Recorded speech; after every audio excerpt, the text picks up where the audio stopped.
Here we go, this 3 o'clock hour. Grayson Grundhoefer, Sikkim365.com, and also 365 Sports Recruiting Analyst, Director for what we do, and also co-host of the Bearcast on Tuesdays, and then football analyst too, but also men's basketball. Grayson, thanks for your time.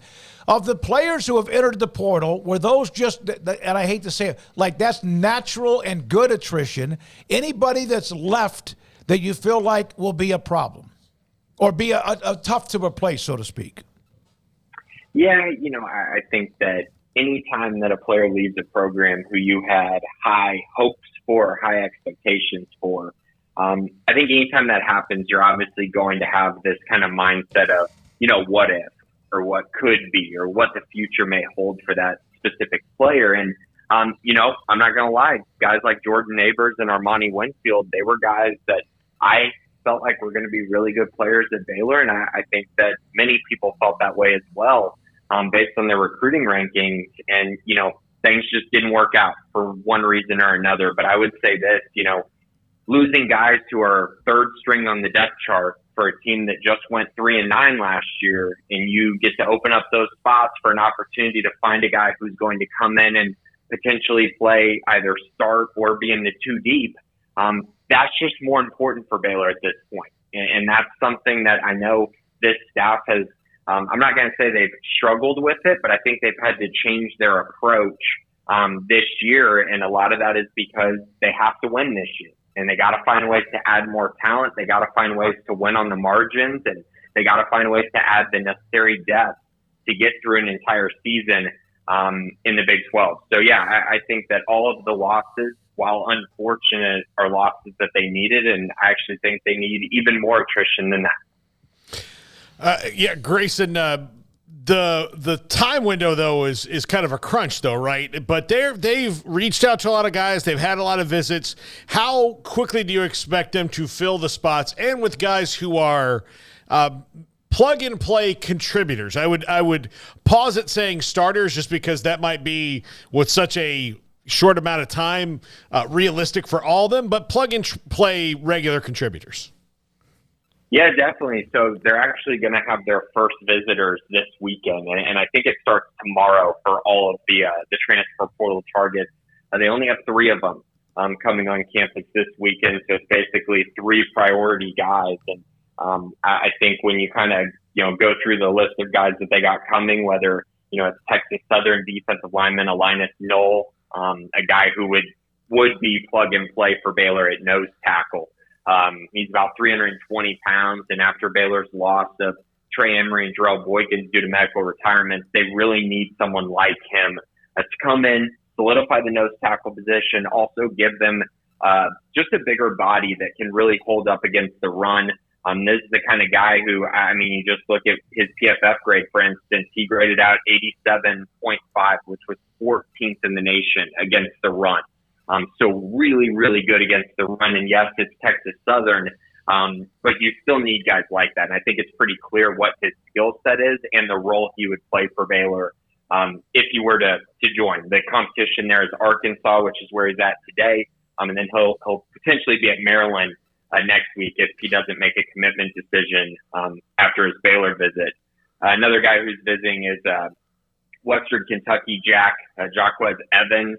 Another guy who, again, Paul, I think this is a plug-and-play guy, and a guy who I do think would potentially start for them. I think it's a little blurry right now because they do have Garmin Randolph and Steve Lenton at Jack who they really like, but they're going to be running more of a peso package a lot of times, which is going to be 2 jacks and then 2 interior defensive linemen. And when they run that, Jacquez Evans will definitely be in the starting rotation. And, you look at a guy like that, if he does ultimately commit to Baylor, this is a guy that's more proven than any defensive lineman or edge guy on Baylor's roster. I mean, he had an incredible 2022 season with All-Conference USA first team, had 13.5 tackles for loss, 8.5 sacks, and 27 quarterback hurries. He's had a really good career, and he would be a guy who would be immediate impact. And right now the challenger there is kind of Louisville. He just visited there. And I'm sure there will be others, but I do think Baylor's in a good spot with him because Jamar Chaney came from Western Kentucky. He was his position coach there. And then also Kendrick Simpkins who is now at Baylor at Star, played with him as well at Western Kentucky. So those are two big, big names that Baylor has on campus tomorrow, and two names that I do believe would be instant impacting guys who would start for Baylor. So on the other end of things, losing guys, they lost a couple of commits this week in 25 offensive lineman Jamin Brown, and then also the big quarterback commit in Adam Schobel to Oklahoma State as he made a high-profile flip.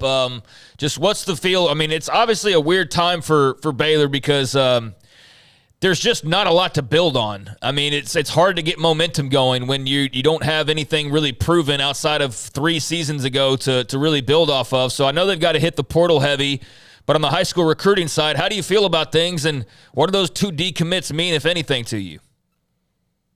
Right. I mean, I'm not going to sugarcoat it. I think when you have a guy like Adam Schobel committed, it's definitely something that increases the fan engagement. You know, it makes fans really excited. It's something where he's a 4-star quarterback, so it helps with your recruiting rankings, which, again, that matters to Baylor this year. We've seen that. They care about the recruiting rankings this season.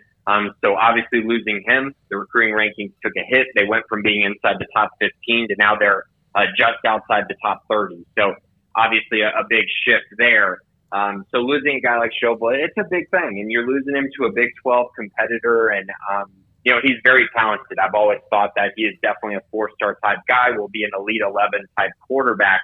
But I will also say that there is a little bit of room where you sit there and go, well, you know, Baylor's pretty much taken transfer portal quarterbacks the last 2 years, and you can find guys in the transfer portal who have a lot of talent, who were Elite 11 quarterbacks, who didn't get to play at their previous stop, and then you can bring them to Baylor. So there's a way that you can kind of makeshift your recruiting for the quarterback position that really wasn't there in the past. And so while, yes, missing on a high-profile quarterback like that out of the high school ranks is a big deal, there is also a way to supplement that. So I guess that's the positive side of that. Jamin Brown, as a kid from Alabama, who you mentioned, Craig, the offensive lineman, he was my top-graded offensive lineman in this class for Baylor that Baylor had committed. I think he's a 4-star type prospect as well. Very talented, very big, very athletic. I mean, I think there's going to be a lot of offers that come his way pretty soon. It's tough to hold on to a commit from Alabama.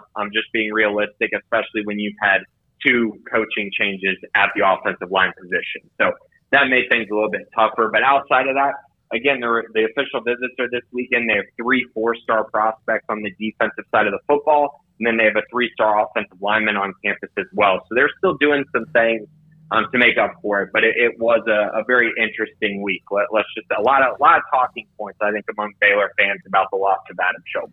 Yeah, and Grayson, the reality is that Baylor's going to be able to get some, keep them, and sign them. And then you hope also play before they end up looking elsewhere. But this is like always been the case, is it not? Because they've had some stretches where they were able to get some high-level guys like Robbie Rhodes or KD Cannon or whoever else. But this is something that it's almost hard to, if you're a Baylor fan or someone like you that covers their recruiting, it's almost hard to get locked in once somebody commits, or am I wrong?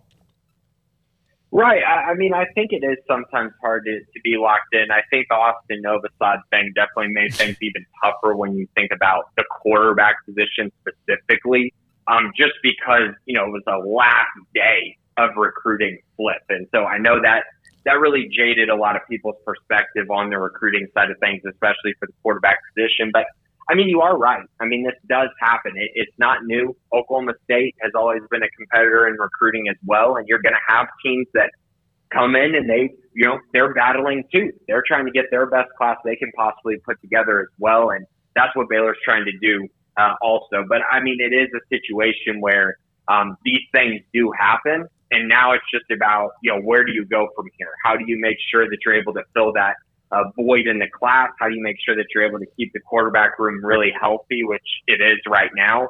And then how are you able to increase that recruiting ranking? Because like I said, that is a big deal to the staff this year, unlike it really has been in a long time, I would say. I really think they care about the recruiting ranking for this 2025 class, and I think they're going to continue to really try to add some pieces to make sure that stays as high as it possibly can. Grayson, what would you say they absolutely have to do before the portal closes? Yeah, I think I think there's a few things that they absolutely have to address, and there's no way around this. They have to address the offensive line. To me, just based on kind of how I look at it, I think they need a guard, at least one proven commodity at guard, to make sure that if Daneker isn't healthy or, if Omar Agbedian, has trouble adapting to Big 12 play from Montana State, or if you need a little bit of a rotation there, that you have someone you really trust who could be the starter day one, but could also be extremely reliable in the 2 deep. I think they absolutely need to do that. And then I think personally they need a tackle, a starting tackle, right tackle specifically. I just think that you could get an upgrade there. And if you take a right tackle, that's another, kind of situation where you could play that guy on the interior as well if you need to. But I think those two positions specifically they need to address on the offensive line. And then on the defensive side, it's all about the interior of the defensive line. And that's what a guy like Linus Noel would definitely solve. They need a big body. They need a physical presence. They need someone who can stop the run and somebody who just, frankly, does not move. And when you look at Baylor's best defenses, the last, 2019 and 2021, those have been the best Baylor defenses really in a long time. They both had one thing in common. They had multiple, but one very big thing in common, and it was having a guy like a Bravion Roy or a guy like an Apuika, and having those two guys who just really took up space, but also were extremely strong and physical and really just set a tone for the defense. And I mean, that comes in a lot of situations. When you think about 4th and 1 and you've got to be able to get a stop, or you think about goal line situations and you have to get a stop in short yardage, those guys really shine. And that's something that Baylor has not had, and it's something they absolutely need in the transfer portal. Even if it's not as big as those guys, even if you're not getting a guy that's, 340 or 350, just somebody that you find to be extremely reliable at stopping the run, I think it is very, very important for them. On the basketball side of things, Alvin Brooks is now officially at Kentucky. Noah Boyed, a 7-footer, decommitted as well. Your thoughts on just sort of where the program finds itself and the loss of Alvin Brooks? Right. I mean, it's obviously a tough loss. Alvin has been such a great recruiter for this program and a really, really good coach as well. And he's going to be missed. There's no doubt about that. I think that there are ways that Baylor's going to be able to solve this, because obviously you still have your head coach in Scott Drew, who has gone through these type of changes before. And I think that everyone has full confidence that he's going to be able to do it again. But I do think Alvin is a guy that was an integral part of what they were doing recruiting-wise.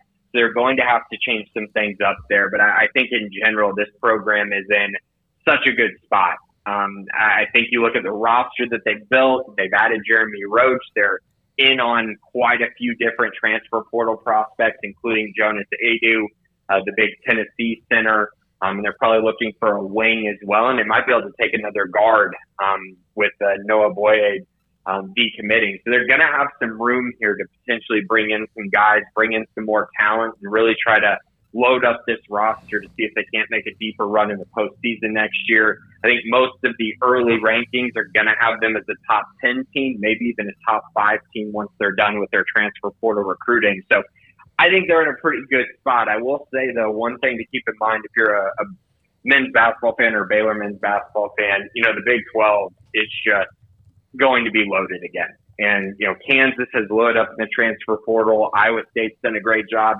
Houston as well. Oh, and then you're also bringing in Arizona from the Pac-12 as well. So this conference is not going to get any easier. It's going to be a gauntlet. But I think Baylor's in a great spot because they do have one of at least the top 2 coaches in the Big 12, in my opinion. Going back to a couple of things you said football-wise about having that fire hydrant inside, there are some schools that might be fortunate to have one, and they still want another one. Isn't that basically, other than a quarterback, the number one thing that people are looking for is that big run-stopping Willie McGinnis or whoever you want to say type of player, and there just aren't that many of them around? It definitely feels that way. And you've seen there have been a couple guys who have actually entered the portal and then gone back to their schools. So entered the portal for a couple days and then went right back because those schools were probably freaking out just at the prospect of, if we don't have this guy, our season is completely different. And so, yeah, I mean, there are a lot of programs that I think do need that and do want that. There are a few guys that enter that you can potentially see kind of fitting that role, but there aren't that many. And so you got to be very selective. You got to find guys that you're able to build a good relationship with who fit kind of the culture at Baylor and really find Baylor intriguing, and also getting those guys on one of the earlier visits. That's really important because a lot of these guys, those first two visits, they end up committing. So if you're able to kind of make that happen quickly, that's definitely ideal. But you're right. That is an area that I think every school in the country is desperately trying to fill, that area, as well as the offensive line, which we've talked about that Baylor is obviously on the look for as well. A&M has lost a couple of them in the portal. The Bryce Foster's one, and also had another one, I think, the next day. I think I saw a note where you said one of them, at least Baylor has reached out to them. Are either one of those, what is the likelihood either one, coming from an SEC school, coming from A&M, would end up at Baylor? I mean, I think the likelihood of them talking to Baylor is probably really high because you're talking about Bryce Foster and then Colton Thomasson. Yep. Both kind of fit a different mold, though. Bryce Foster would be a guy that you would bring in to start immediately. He did play center at A&M, and I know, Colton Price has, kind of been entrenched at the center position since the middle of last year. But, I mean, if you can get a guy like Bryce Foster, you're going to move some things around and you're going to figure it out because you just got to have talent and you got to take the most talent that you possibly can. Even if that means one of them moving, I think you would do that because Bryce Foster, in my eyes, would be a best available type prospect. Colton Thomasson, who's the other one that you mentioned, he was a 4-star prospect, but he's a younger prospect and a guy that I think if you brought him in, he'd be in the 2 deep. But I don't know if he would exactly kind of be guaranteed or, pinned into a starting role. So that would probably be one where it's more of you try to get him on campus, try to hope that talent really pans out. But I do think he's one where you might not feel exceptionally confident that you're getting a starter out of the transfer portal. And I do think Baylor needs at least 2 starters or 2 guys that you at least grade out to being starter quality, even if that means they're just in the top 8.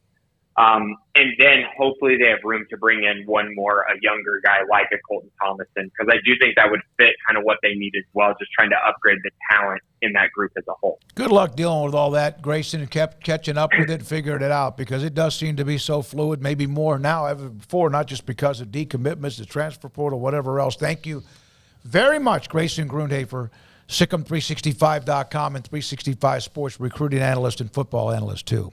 All right, when we